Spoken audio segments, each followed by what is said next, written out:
Yağmur'u ilk defa çitlembik meyvesiyle tanıştırıyoruz. Ama tabii çitlembik mevsimi değil. Yine de üzerinde kurumuş meyveleri var. Bir parça da tatlılar. Yağmur göster bakalım ellerindekini. Arkadaşlar bunun çekirdeği azıcık tatlı. O yüzden çekirdeğini yemeyin ama dikkat edin ama ağzınıza attıktan sonra çekirdeğin biraz Çekirdeği yemeyin kısacası. evet.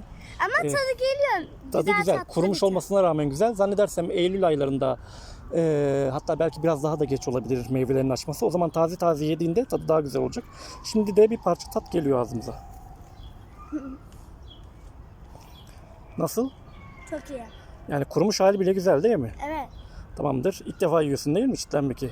Evet. Yani bir tarihe tanık oluyoruz arkadaşlar. Her şeyin ilki çok güzeldir.